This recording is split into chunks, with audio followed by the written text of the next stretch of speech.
Halo teman-teman sekalian, di sini saya akan membuat video dalam memenuhi tugas teknologi media BK yang diampu oleh Bapak Khotibul Umam MT dengan tema peran dan fungsi teknologi informasi dalam bimbingan dan konseling. Tidak lupa juga dengan nama saya yaitu Lailatul Komaria dengan NIM yang sudah tertera di atas. Untuk info selanjutnya silahkan komen di bawah. Halo.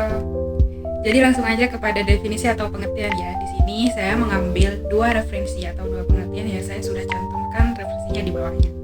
Jadi, sebelum saya menjelaskan, dari teman-teman udah tahu nih apa sih teknologi informasi? Belum tahu kan? Jadi tolong disimak ya.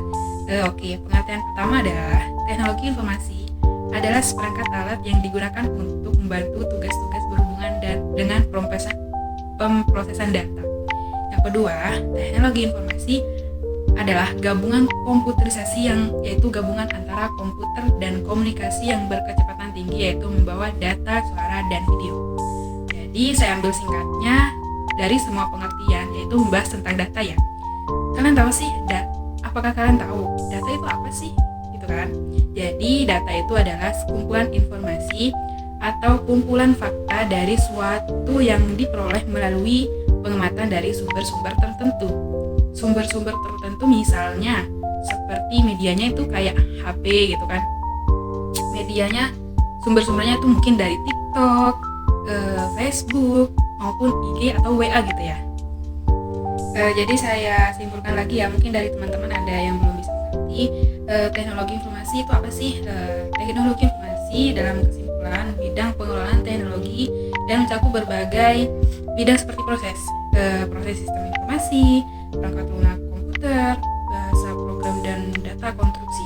Singkatnya begini, membuat data, informasi atau pengetahuan melalui setiap mekanisme. Distribusi multimedia dianggap bagian dari teknologi informasi. Jadi teknologi informasi adalah sebuah penyaluran data atau informasi gitu ya. Sampai sini paham? Oke, lanjut kepada fungsi teknologi informasi BK. Jadi ada 4 fungsinya ya. Yang pertama, mempermudah konselor dalam menyusun, mencari, dan mengolah data. Misal gini, kita ada proses konseling ataupun kita ada proses bimbingan kelompok gitu kan. Mungkin kita mencari data ataupun mengolah data, menyusun data, menggunakan kita mondar-mandir ke sana-sini untuk mencari si data konseling gitu kan. Jadi fungsi teknologi informasi ini adalah untuk mencari data si konseli menggunakan medianya adalah HP. Misal kita mencari tentang identitas si konseli gitu kan. Jadi mempermudah untuk kita mencari data ya, seperti itu. Oke, memasuki fungsi yang kedua ya. Jadi fungsi kedua adalah menjaga kerahasiaan suatu data, karena dengan teknologi memungkinkan untuk menguncinya gitu kan. Seperti misalnya kayak data-data Google Drive gitu kan kita bisa ya menyimpannya di situ. Gak bakal kita kan seperti Google Drive itu pasti bisa dikunci gitu, jadi aman. Jadi ada asas kerahasiaan seperti itu. Oke, lanjut ke fungsi yang ketiga. Fungsi ketiga adalah membantu individu maupun kelompok untuk dapat berkomunikasi dengan lebih mudah dalam proses pelaksanaan konseling. Misal pada waktu pandemi gitu kan, itu fungsi teknologi informasi untuk pelaksanaan konseling. Yang kedua, apabila kita tidak bisa memasuki kelas ataupun dengan alasan-alasan yang tidak memungkinkan untuk berangkat ke sekolah, jadi pelaksanaan konseling bisa menggunakan teknologi, misal HP atau video call gitu ya. Oke, lanjut ke fungsi yang keempat.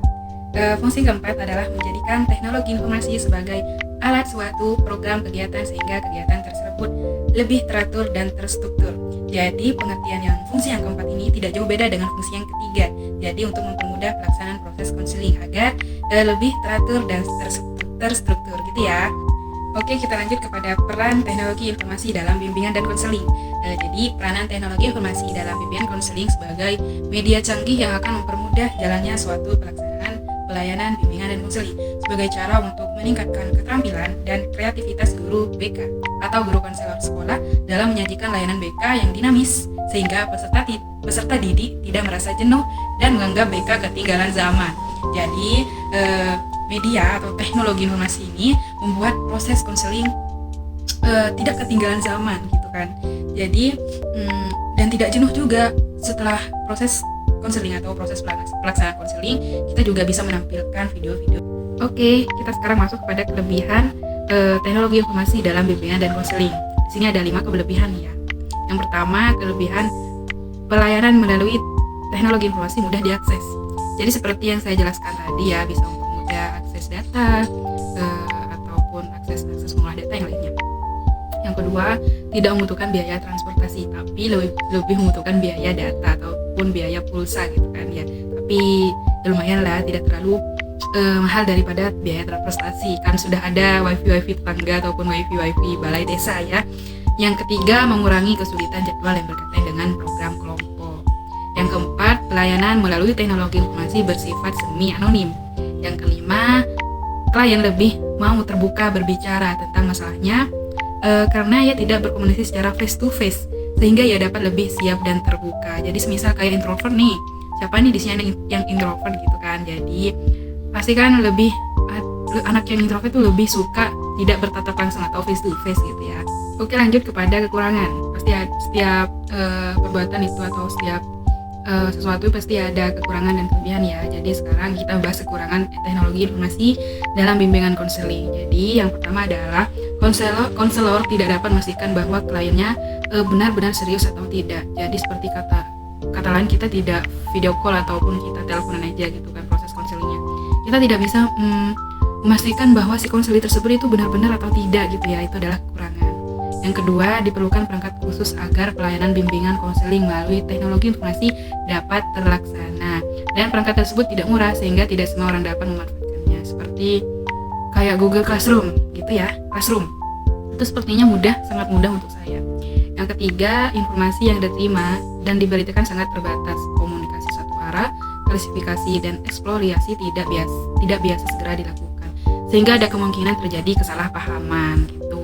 Yang keempat, kegiatan konseling melalui teknologi informasi dapat menimbulkan jarak baik secara fisik maupun psikis di antara konselor dan klien gitu ya.